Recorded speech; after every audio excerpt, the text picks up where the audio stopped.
Greeting friends and fellow crafters, it's Leanne and I'm here with Scrapping for Less using this cute greeting farm set called Holiday Wishes. So here I did get my tonic stamping platform. It's the travel size.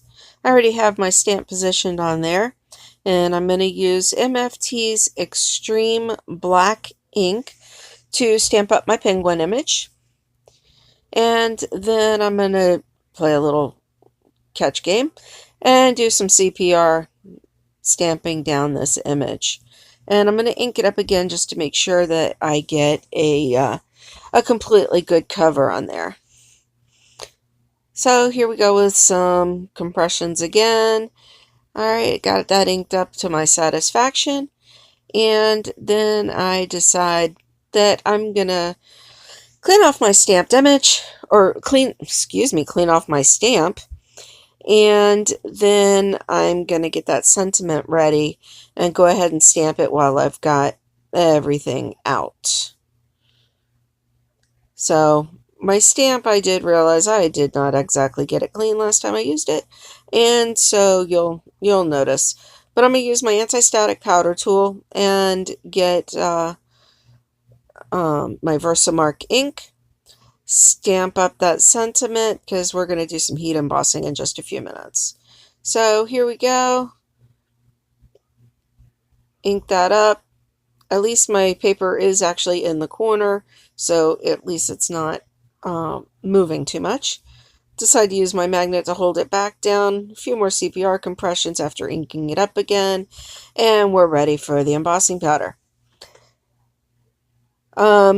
First, I did decide I'm going to use my Versa marker and do the little pom-pom on the top of the penguin's hat. That way I can emboss that as well. So using Wow embossing powder called Ho Ho Ho, which I received from my very first design team 3 years ago. And I only pull it out at the holidays. It's got reds and silvers, and it's just very pretty. So here we go. Put that powder back in the container so I can have it for next year. And then I'm going to get my heat tool out, and we're going to do some heating up front to back to front to back to front, so that hopefully my paper won't warp. I am using Recollections 110 pound, and it works really well for me. I did cut this down to 4 1/4 by 5 1/2, so that it's perfect for my card size. I will cut it down a little bit on each side all the way around once I do go to use it. So now I'm getting a mask that I made. This is masking paper from Inkadink. And I'm gonna, right now you can't see, but off camera I'm struggling getting the mask away from the backing sheet. And so here we go. Mask off my little penguin. And then we're going to have a little Distress Oxide stamping fun using, I believe that's Shaded Lilac and Broken China. Either that or it's Milled Lavender. I really don't remember which I used. But these snowflakes came with the stamp set. For a little stamp set, it really packed a punch. I'm really happy with my card that came out of this, and I think you will be too. So there was 2 sizes of the stamps of the snowflakes, and so I just alternated between the Broken China and whatever that crazy purple color is that I decided to use. And so here we go. Now we'll just put that away and pull off that masking, and there we have the snowflakes all around the penguin without getting him snowed on. How's that? Alright, so I'm pulling out a couple of my chameleon pens. This is cinnamon red and grass green. And here we're going to color it up. I first used, decided I was going to try and blend it, but it wasn't working for me today. So we just went ahead and used it full strength and I'm still very happy with the way my card turned out. So that's all good. Um, Anyway, okay, so there's the red. Then I decide, you know what, I'm going to go ahead and do his hat. I did try and do a little blending again, and that's when I decided, you know what, let me just go full strength. So we got a little bit of red on his hat, and then a little bit of red in the scarf, which I'm going to go over again. And then we're going to grab that grass green, and we're going to do a little up there on the top, and then on the scarf. I decided to leave the stars on the scarf as they were for right now until I figure out what I want to do with them. But I thought he looked quite festive there. So then I'm going to pull in the deep black of my chameleon pen. Did I? Yes, the deep black to go ahead and color up my penguin. The little bit on his face, and then his little flipper wings, and then the rest of his body. Maybe not. Yep. Then I used Seville orange for his beak and his feet. Then I decided to bring in my silver wink of Stella to color up those stars on the scarf. So there we go with my coloring. Very happy with that. Then we bring in the big shot.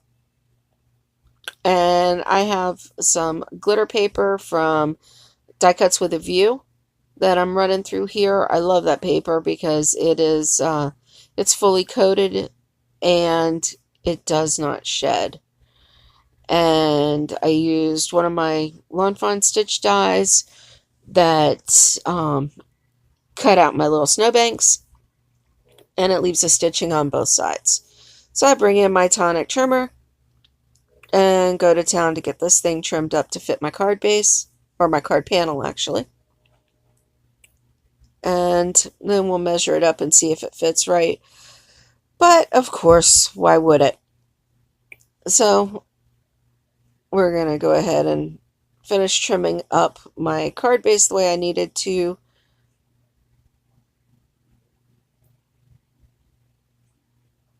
And then I'll realize that, yeah, my snowbanks are a little too high.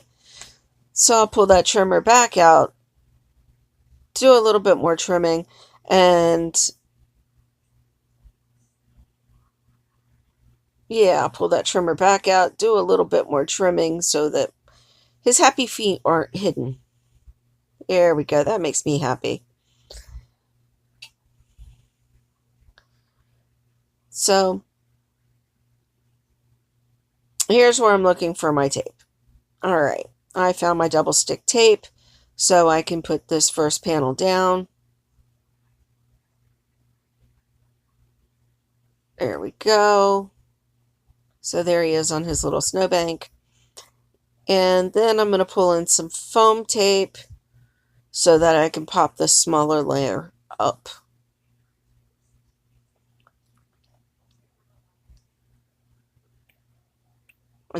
I do apologize that I'm off screen for some of this. I'm not on my normal craft desk. I was getting a terrible glare with my glass mat and trying to film on my normal workstation. So I decided to move my glass mat, not realizing that I really do need to adjust my camera angle for this. And so using some foam, like I said, I'm popping this layer up, having a little trouble getting the backing off of the foam because that's just how I roll.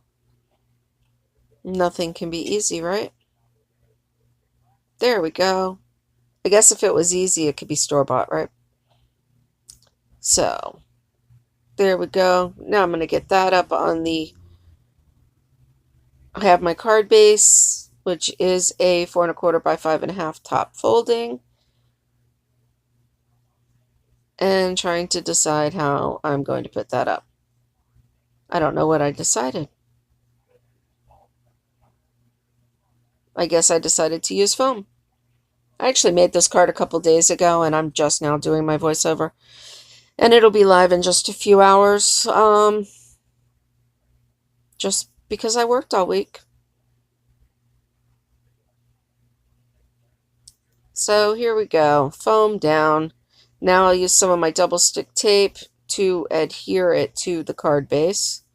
I do use foam from Michael's that I get with a coupon, and it's just the right dimension for me. So here we go. This is the end of the video. Here is my card, and I hope you like the way it turned out. Thanks for watching. Come back.